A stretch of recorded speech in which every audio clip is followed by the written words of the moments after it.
18 कविता आपण म्हणणार आहोत. कवितेचं नाव आहे बहुमोल जीवन.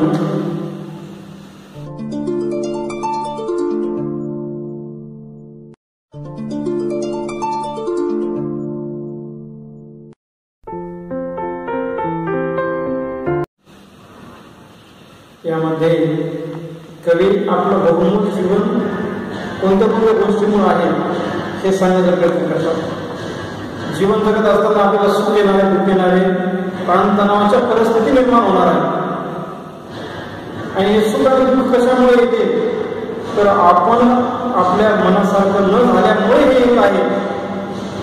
तर अशा वेळेला आपण काय करायला हवं हे सांगण्याचा प्रयत्न या ठिकाणी कवी रमण रंगवे या ठिकाणी करत आहे.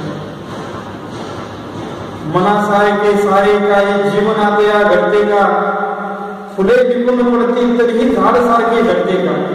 मनासारखं जीवनामध्ये काही घडणार नाही म्हणून झाडाचं उदाहरण ते ठिकाणी देतात. झाडाचे पानं पूर्ण निघून जातात म्हणून झाड खाली पडतं का, नाही का.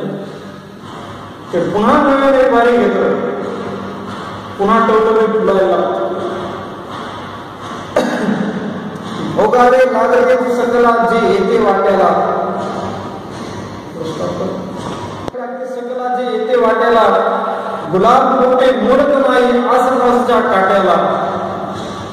काटे देते म्हणून लतिका, मातेवरती चिपते का, मनासारखे सारे काही जीवनात या घडते.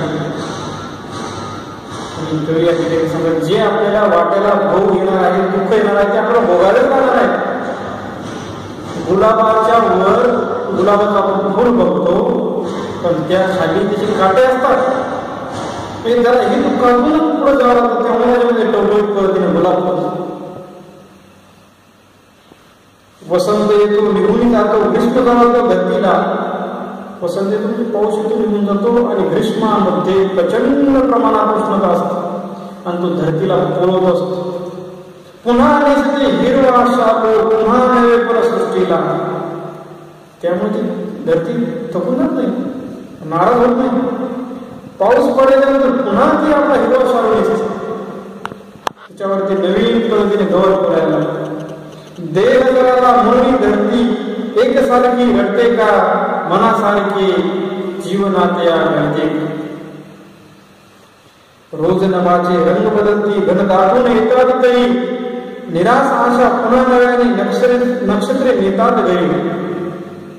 हौसेला पाहून पौर्णिमा नभात रुसून बसते का, मनासारखी सारी काही जीवनात या घडते. अवश्य म्हणजे आमोश. आमोशाच्या दिवशी चंद्र लपून बसत नाही ढगामध्ये, तो त्या अंधाराचा सामना करतो. अंधाराचे 2 हात करण्याची तयारी. रोज नभामध्ये रंग बदलला, घन दाटून येतात. प्रत्येक वेळेला पाऊस पडतो का, नाही पडत. मनासारख्या जीवनामध्ये काही घडत. सुखदुःखाची ऊन सावली येते जाते, राग नको. सुखदुःख येतात जातात, ती एकसारखी नसतात, पाहुण्यासारखी असतात. संकटास लिहिलेला भिडावे, आयुष्याला त्याग नको. संकट आले तर वेगवेगळ्या पद्धतीने भिडायचं, पण आयुष्याचा त्याग करायचा नाही. आपण बघतो की त्याग करायला म्हणजे लोक आत्महत्या करतात, जीव सोडून निघून जाण्याचा प्रयत्न करतात. असं कधीही करायला नाही पाहिजे. बहुमोलाचे जीवन वेड्या पुन्हाच पूर्ण मिळते का, असं म्हटलं जातं शास्त्रानुसार की 84 लाख योनीमधून माणसाला मनुष्य देह मिळतो. म्हणून इथं म्हटलं बहुमोलाचे जीवन वेड्या पुन्हाच पूर्ण मिळते का, मनासारखे सारे काही जीवनात या घडते. कुणाचं जीवन मिळणार नाही. त्यामुळे चांगल्या पद्धतीने आनंद सुखाने ते जगायला पाहिजे. हा संदेश रमण रणदिवे यांनी कवितेच्या माध्यमातून दिला आहे की आपलं आयुष्य कशा पद्धतीने असायला पाहिजे. धन्यवाद.